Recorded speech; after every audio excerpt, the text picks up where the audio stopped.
dan anggota Majelis Wali Amanat Universitas Airlangga, Saudara Rektor Universitas Airlangga, Ketua dan anggota Senat Akademik Universitas Airlangga, para wakil rektor, dekan, dan direktur sekolah pasca sarjana, serta ketua lembaga di lingkungan Universitas Airlangga, Ketua Badan Eksekutif Mahasiswa dan BLM Universitas Airlangga, Ketua Ikatan Alumni Universitas Airlangga, para tamu undangan yang saya muliakan, para mahasiswa baru program profesi spesialis dan pasca sarjana Universitas Airlangga yang saya cintai dan saya banggakan. Saya sungguh bersyukur kehadiran Tuhan yang Maha Kuasa, Allah Subhanahu wa Ta'ala, karena di hari yang membahagiakan dan semoga penuh berkah ini saya dapat kembali berdiri di mimbar terhormat ini untuk berbagi pemikiran dan pandangan dengan keluarga besar Universitas Airlangga tentang sesuatu yang amat penting dalam kehidupan kita sebagai bangsa.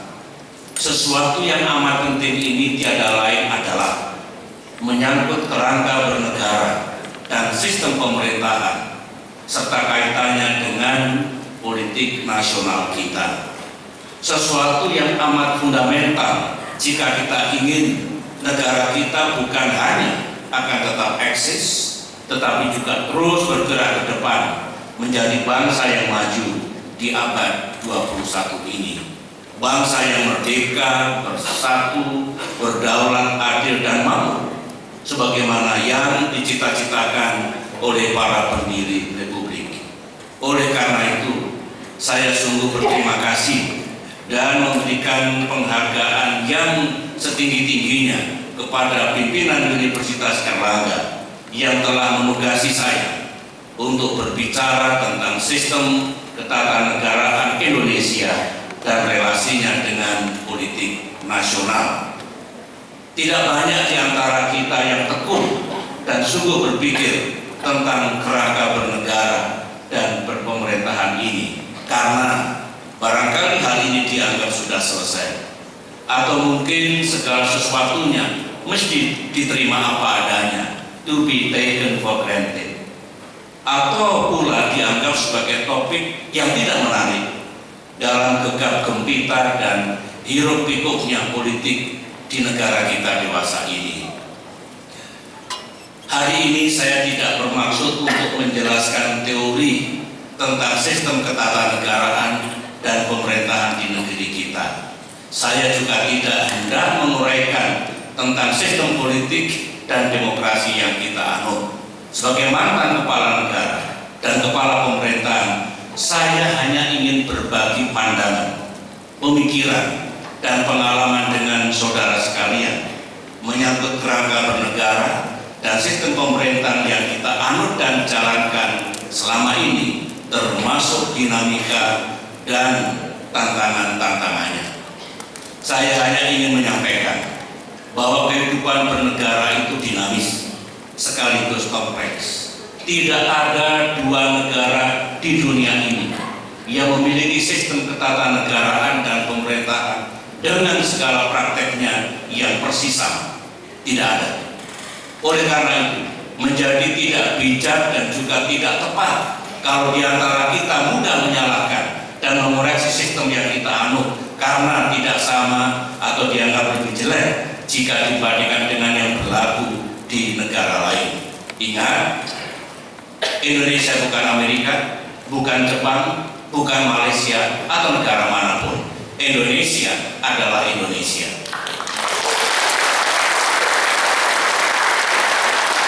Sungguh pun demikian, saudara-saudara, bukanlah sebuah dosa atau kejahatan jika kita melakukan koreksi dan evaluasi atas tatanan kehidupan bernegara yang selama ini kita anut dan jalankan, dan kemudian mengajukan pemikiran dan usulan untuk sebuah perubahan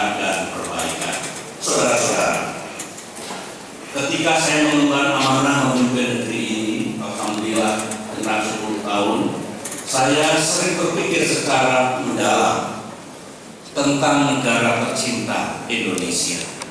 Seraya bersyukur kehadiran Allah Subhanahu wa Ta'ala, karena sejak Indonesia diproklamasikan sebagai negara merdeka di tahun 1945, Indonesia masih tegak berdiri dan terus maju, meskipun sering menghadapi tantangan dan ujian sejarah yang tidak ringan. Bahkan beberapa kali negara kita mengalami krisis. Tetapi tentu kita tidak hanya pandai bernostalgia sambil terus mengenang masa lalu kita.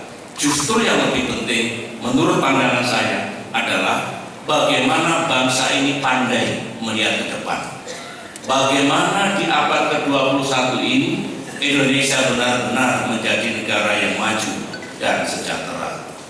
4 tahun yang lalu, tepatnya bulan Agustus 2011, saya pernah menulis artikel pendek yang berjudul Indonesia in 2045, A Centennial Journey, yang dimuat oleh majalah Strategic Review, The Indonesian Journal of Leadership, Policy and World Affairs.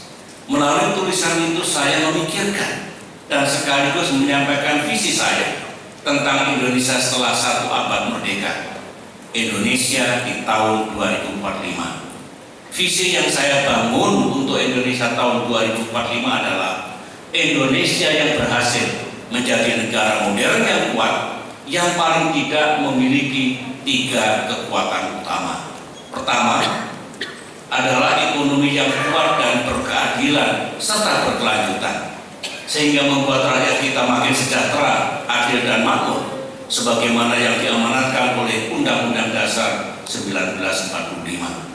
Kedua adalah demokrasi yang kuat, stabil dan berkualitas, sehingga politik di negeri ini benar-benar membawa maslahat dan kebaikan bersama.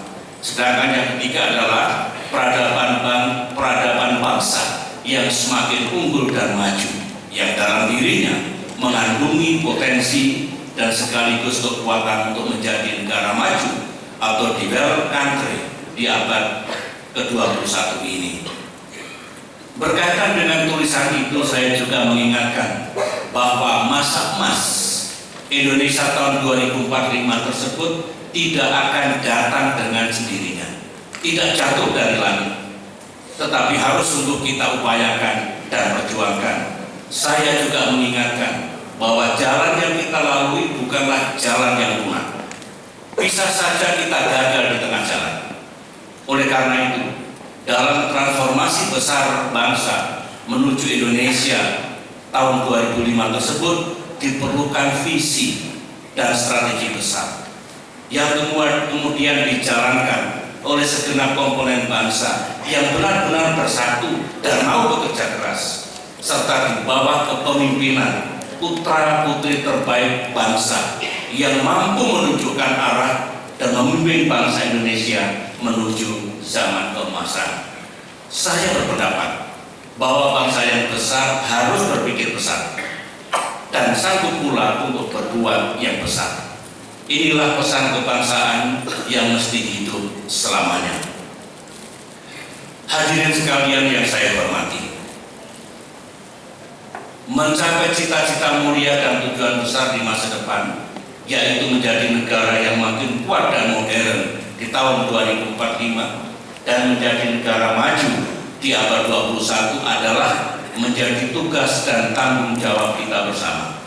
Saya yakin masa kejayaan itu akan kita raih jika kita mau berpikir cerdas dan bekerja keras, dan bukan hanya pandai berteori dan berretorika. Juga jika kehidupan bernegara dan berpemerintahan di negeri ini dijalankan dengan baik dan benar di bawah kepemimpinan putra-putri terbaik bangsa yang visioner, cakap dan dedikatif. Juga jika kita semua, seluruh rakyat Indonesia, memiliki kehendak yang kuat untuk bersatu dan bekerja keras bersama, itulah saudara-saudara jalan yang mesti kita tempuh bersama-sama. Tidak ada jalan pintas dan tidak pernah ada resep yang ajaib. Berkaitan dengan hal-hal tadi di hadapan forum terhormat ini, saya ingin mengajak saudara untuk menyoroti salah satu di antara imperatif menjadi Indonesia jaya di abad 21 ini, yaitu tentang kerangka bernegara dan sistem pemerintahan yang kita anut dan jalankan hingga saat ini. Saya mengajak saudara semua untuk sedikit berefleksi dan berkontemplasi, tetapi tetap berorientasi ke masa depan. Terus terang, saya tidak menyenangi pemikiran-pemikiran yang dogmatis, karena di samping akan membelenggu kita, juga bertentangan dengan hakikat kehidupan yang dinamis dan senantiasa berubah. Artinya, tidak keliru jika kerangka bernegara dan sistem pemerintahan yang kita anut ini dalam prakteknya mengalami penyesuaian dan perubahan. Tentunya perubahan ke arah yang lebih baik dan sekaligus sesuai dengan tantangan dan semangat zaman. Sejak Indonesia merdeka, sejarah telah mencatat sejumlah tonggak perubahan dalam kehidupan bernegara.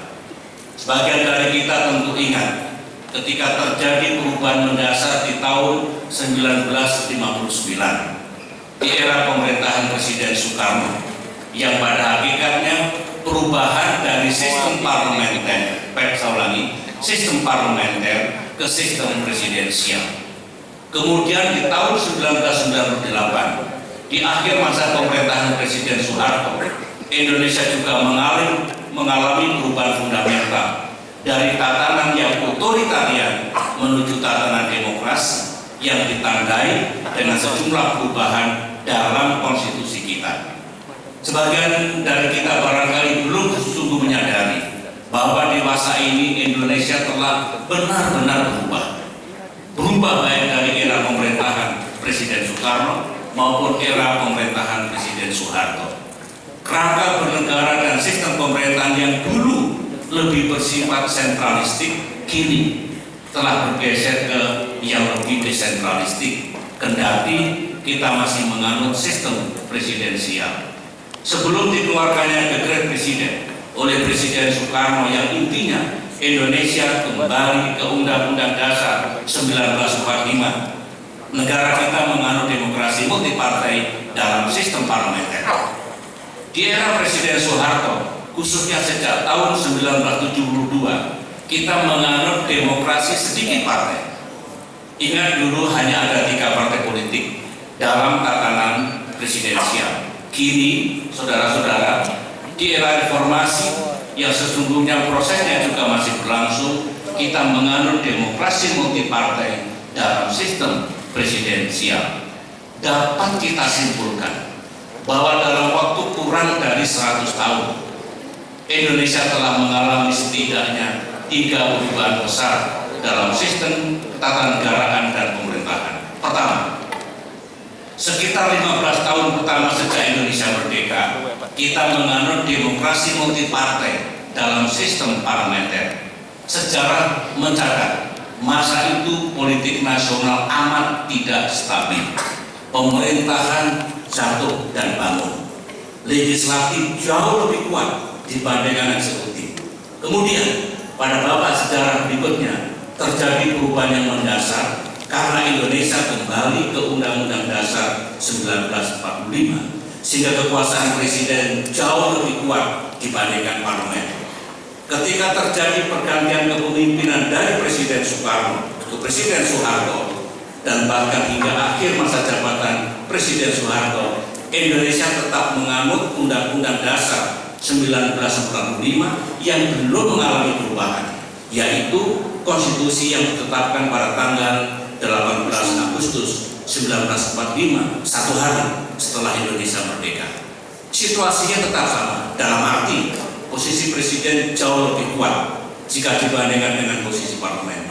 Inilah tatanan dan situasi kehidupan nasional yang berlangsung selama sekitar 40 tahun. Politik nasional memang jauh lebih stabil, meski dirasakan bahwa ruang demokrasi dan kebebasan tidaklah luas. Kedua presiden kita, Presiden Soekarno dan Presiden Soeharto, memimpin dalam waktu yang cukup lama, 22 tahun untuk Presiden Soekarno dan 32 tahun untuk Presiden Soeharto. De facto, kedua presiden kita tersebut adalah presiden yang kuat dengan kekuasaan yang besar. Saudara-saudara, dalam perkembangannya, Bagel telah menjadi suratan sejarah. Terjadilah perubahan yang dramatis di tahun 1998, 17 tahun yang lalu, yang menandai babak baru dalam sistem ketatanegaraan dan pemerintahan yang berlangsung hingga hari ini. Dalam kurun waktu 17 tahun terakhir ini, kita telah memasuki era demokrasi dengan kebebasan yang luas, meninggalkan era otoritarian dengan ruang kebebasan yang sempit. Politik kita kini terasa gaduh, parlemen terasa jauh lebih kuat, meskipun kita menginginkan terbangunnya checks and balances di antara lembaga eksekutif, legislatif, dan yudikatif. Posisi dan kekuasaan presiden tidak sekuat sebelumnya, baik karena wewenang dan kekuasaan itu telah dipangkas secara signifikan, ataupun banyak penggunaan wewenang yang harus terlebih dahulu mendapatkan persetujuan DPR. Wewenang atau power yang dimiliki parlemen yang semuanya telah dicantumkan dalam Undang-Undang Dasar 1945 yang telah 4 kali mengalami perubahan menjadi makin banyak dan kuat. Sebagian pihak bahkan mengatakan bahwa tanpa disadari saat ini Indonesia menganut sistem semi parlementer ataupun semi presidensial. Lembaga negara yang kekuasaannya diberikan oleh konstitusi juga menjadi lebih banyak. Contoh, dulu hanya ada Mahkamah Agung yang merepresentasikan lembaga yudikatif. Kini kita juga memiliki Mahkamah Konstitusi dan Komisi Yudisial. Kini parlemen kita memiliki 2 kamar, yaitu Dewan Perwakilan Rakyat atau DPR dan Dewan Perwakilan Daerah atau DPD. Kini DPR kita memiliki sekitar 10 fraksi. Dengan hak yang makin berkembang, misalnya hak bertanya, hak interpelasi, hak angket, dan hak menyatakan pendapat yang dimiliki DPR, hubungan antara presiden dengan DPR menjadi tidak mudah. Proses politik yang terjadi di internal parlemen, di internal parlemen, juga proses politik yang melibatkan presiden dengan DPR menjadi lebih kompleks dan panjang. Sementara itu, kini tidak ada lagi kontrol terhadap kekuasaan pers dan media massa, sehingga freedom of the press benar-benar hadir dengan kuatnya. Tak ada pula tekanan terhadap penggunaan hak dan kebebasan oleh warga negara untuk kepentingan apapun. Akibatnya, kita saksikan keadaan sosial, politik, dan keamanan publik menjadi amat dinamis. Kita juga sering melihat keadaan seperti inilah yang akhirnya memberikan persoalan dan tekanan tersendiri bagi terpeliharanya keamanan dan ketertiban masyarakat kita. Fenomena dan realitas baru ini mesti sungguh kita pahami dan sadari. Suka atau tidak suka, baik atau buruk, serta tepat atau tidak tepat, semua adalah pilihan kita sendiri. Semuanya merupakan konsekuensi dari sistem ketatanegaraan dan pemerintahan yang kita pilih, serta politik dan demokrasi yang kita anut. Semua juga merupakan produk dari desain kita sendiri. Oleh karena itu, sebagai seorang yang pernah mengemban tugas menjadi Presiden Republik Indonesia, saya perlu mengingatkan kembali saudara-saudara kami di seluruh tanah air bahwa dalam melihat apa yang terjadi di Indonesia 17 tahun terakhir ini, hendaknya berangkat dari perspektif dan cara pandang yang tepat. Misalnya, dewasa ini presiden tidak lagi memiliki kekuasaan sebesar dulu, sehingga mengharapkan presiden Indonesia di era reformasi ini bisa melakukan apa saja menjadi keliru. Seorang presiden harus taat konstitusi dan undang-undang dan tidak boleh keluar dari itu. Meskipun seorang presiden mestilah seorang yang visioner dan kaya dengan gagasan, tetapi tidak dibenarkan melanggar aturan dan sistem ketatanegaraan dan pemerintahan yang berlaku. Ia harus menyadari bahwa era otoritarian telah berakhir. Kini ia memimpin dalam era demokrasi. Ia juga tidak boleh menyalahgunakan kekuasaannya, abuse of power, apalagi untuk kepentingan pribadi atau kelompoknya. Di atas segalanya, seorang presiden harus tetap bekerja sekuat tenaga, mesti menghadapi politik yang gaduh, penuh dengan kritik, hujatan dan ketidakpuasan, serta harapan rakyat yang sering amat tinggi dan terasa berlebihan. Ada pula yang menarik dalam pengamatan saya, saudara-saudara, yang tidak boleh kita abaikan. Saya melihat bahwa di era transisi dan transformasi dewasa ini, para pemimpin dan penyelenggara negara sering menghadapi godaan. Godaan yang utama adalah dorongan untuk menyalahgunakan kekuasaan. Ingat, kekuasaan itu mudah untuk disalahgunakan. Power tends to corrupt. Absolute power corrupts absolutely. Sering saya sampaikan bahwa godaan untuk menyalahgunakan kekuasaan itu bukan hanya tertuju pada seorang presiden, tetapi juga berlaku bagi siapa saja yang tengah memegang kekuasaan atau yang kita sebut dengan power holders. Kekuasaan parlemen yang besar tentu tidak untuk membuat eksekutif tidak bisa bekerja dengan baik, karena pihak eksekutif terus menghadapi perlawanan dan penentangan dari parlemen. Kekuasaan lembaga penegak hukum seperti Mahkamah Konstitusi yang putusannya bersifat mengikat dan final, serta kekuasaan Komisi Pemberantasan Korupsi yang diketahui tak akan pernah ada penghentian penyidikan atau penuntutan, hendaknya kekuasaan itu juga digunakan secara adil, amanah, dan penuh rasa tanggung jawab. Kekuasaan yang dimiliki pihak kepolisian untuk menetapkan seseorang menjadi tersangka karena diduga melakukan kejahatan perlu digunakan secara cermat dan tidak gegabah agar tidak merusak rasa keadilan. Kekuasaan para kepala daerah, baik gubernur, bupati maupun wali kota juga tidak boleh digunakan secara serampangan dan menabrak aturan yang berlaku, yang akhirnya harus berakhir di meja hijau. Komunitas pers dan media massa yang kekuasaannya juga amat besar harus mencegah pemberitaan yang tidak akurat, tidak fair dan tidak berimbang, sehingga tidak merugikan mereka-mereka yang sesungguhnya tidak bersalah. Kekuasaan yang dimiliki oleh masyarakat luas atas nama kebebasan, baik dalam berkumpul dan menyatakan pendapat, termasuk kebebasan berunjuk rasa, haruslah tetap dilaksanakan secara tertib, tidak merusak dan tidak merugikan kebebasan pihak lain. Dalam kaitan ini, di berbagai forum juga sering saya ingatkan bahwa kebebasan pun bisa disalahgunakan. Liberty too can corrupt. Absolute liberty can corrupt absolutely. Godaan yang lain, saudara-saudara, yang bisa terjadi di era transisi demokrasi ini adalah niat atau tindakan yang justru ingin kembali ke era otoritarian yang sebenarnya telah kita koreksi dan tinggalkan. Misalnya, TNI dan Polri kini tidak lagi berpolitik praktis atau masuk ke politik kekuasaan. Para jenderal, laksamana, dan marsikal aktif, termasuk para petinggi Polri, tidak boleh tergoda untuk kembali memasuki politik kekuasaan.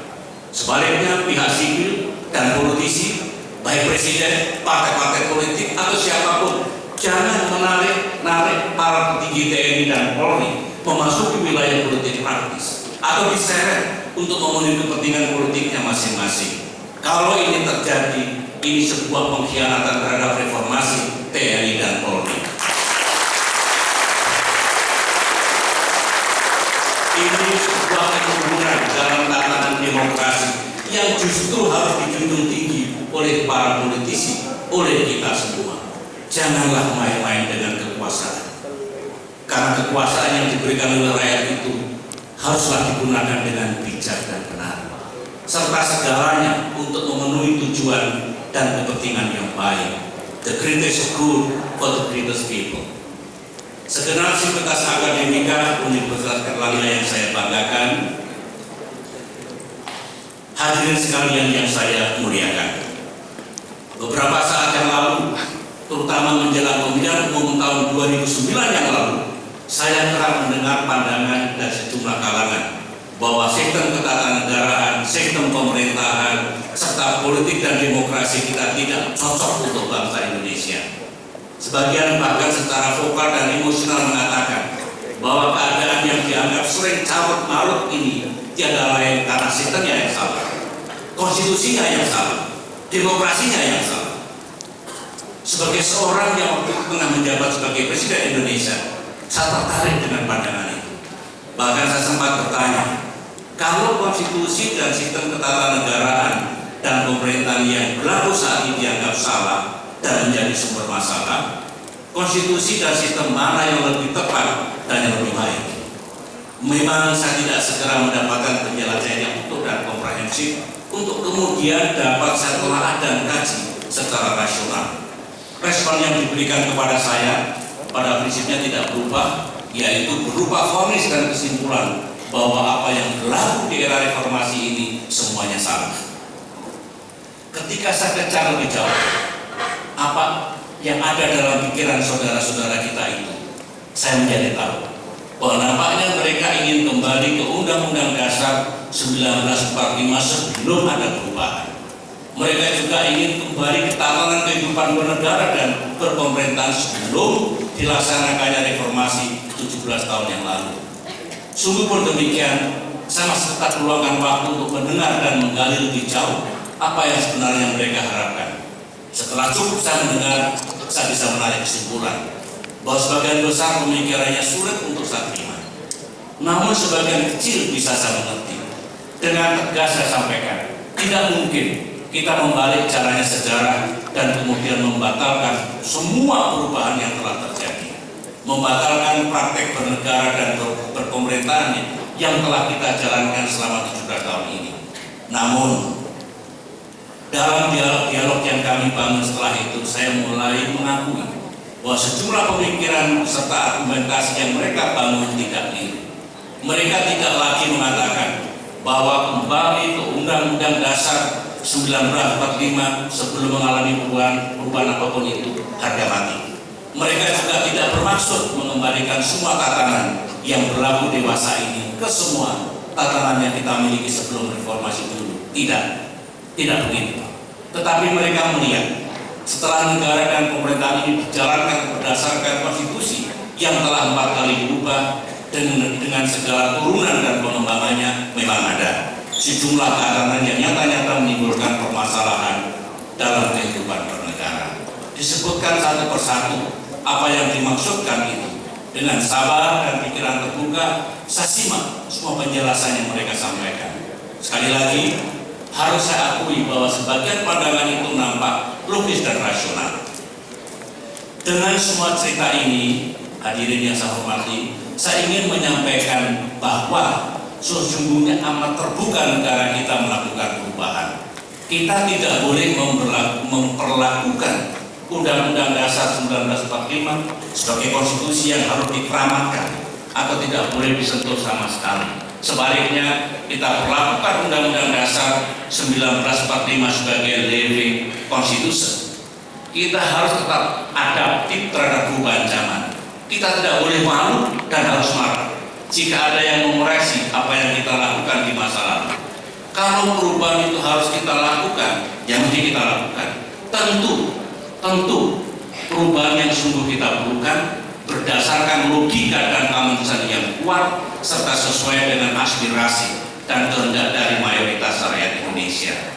Satu lagi, perubahan yang dimaksud mesti dilaksanakan dengan cara yang benar, melalui proses yang juga benar, serta sesuai aturan dan mekanisme yang telah